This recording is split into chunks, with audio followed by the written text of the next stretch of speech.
Assalamualaikum warahmatullahi wabarakatuh. Saya Nafa Utari Wibowo dari kelas IK 2 dengan NIM 418-21072. Di sini saya akan menjawab beberapa pertanyaan untuk menyelesaikan tugas UAS mata kuliah agama. Nomor 1, mengapa ibadah wudhu menjadi bagian ibadah yang sangat penting diamalkan? Coba Anda jelaskan makna wudhu dan hikmahnya. Karena wudhu mendapat tempat penting dalam kitab-kitab fikih.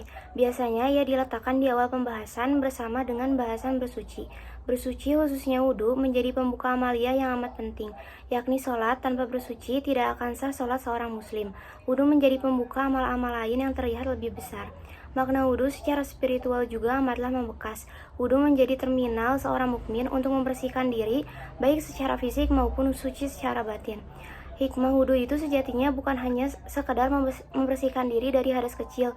Wudhu juga memiliki arti penyucian batin dengan cara menghapus dosa-dosa yang diperbuat oleh anggota tubuh. Wudhu diharapkan bisa membasuh penyakit-penyakit di dalam diri seperti iri hati, dengki, dan dendam. 2. Apa yang Anda pahami dengan makna zikir? Kenapa kita harus selalu berzikir kepada Allah? Berikan dalil secara naklinya. Menurut saya, makna berzikir yang berarti mensucikan dan mengagungkan dan dapat juga diartikan menyebut dan mengungkapkan nama Allah atau menjaga dalam ingatan atau mengingat Allah. Kita harus selalu berzikir supaya terus-menerus mengingat Allah Subhanahu wa taala dan bersyukur sebagai bentuk terima kasih kepada Allah Subhanahu wa taala. Dalil nakli berzikir yaitu, hai orang-orang yang beriman, berzikirlah dengan menyebut nama Allah, zikir yang sebanyak-banyaknya, dan bertasbihlah kepadanya di waktu pagi dan petang. Quran Surat Al-Ahzab ayat 41-42. 3. Konteks saat ini begitu marak masyarakat memilihkan kalimat jihad. Coba Anda jelaskan faktor utama yang menyebabkan terjadinya hal tersebut dan bagaimana dengan pendapat Anda, apakah pekikan jihad tersebut sudah sesuai dengan syariat Islam? Berikan dalil nakli dan aklinya. Faktor utama yang menyebabkan terjadinya pekikan jihad yaitu karena menjalankan misi utama manusia, yaitu menegakkan agama Allah dan menjaga agama tetap tegak dengan cara-cara yang sesuai dengan garis perjuangan para Rasul dan Al-Quran.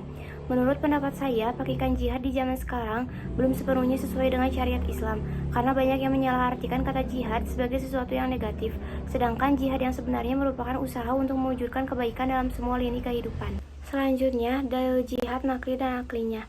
Berjihadlah kamu di jalan Allah dengan jihad yang sebenar-benarnya. Quran Surat Al-Hajj ayat 22-78. Sesungguhnya orang-orang yang beriman, orang-orang yang berhijrah, dan yang berjihad di jalan Allah, mereka itu mengharapkan rahmat Allah dan Allah Maha Pengampun lagi Maha Penyayang. Quran Surat Al-Baqarah ayat 2-218. 4. Bagaimana awal mula lahirnya teologi dalam sejarah Islam? Apa yang Anda pahami dengan istilah arbitrase? Lahirnya aliran teologi Islam adalah reaksi dari skisme, perpecahan politik umat Islam.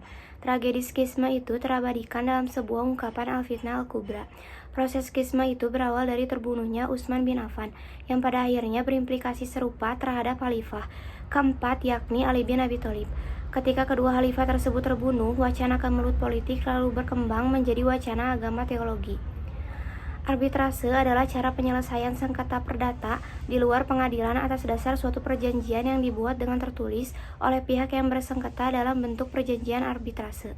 5. Bagaimana pendidikan akhlak yang ideal di Unikom menurut Anda?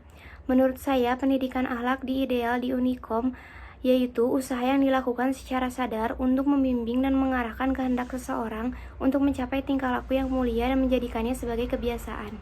Mungkin sekian pertanyaan yang bisa saya jawab. Mohon maaf bila ada salah kata. Wabillahi taufiq wal hidayah. Wassalamualaikum warahmatullahi wabarakatuh.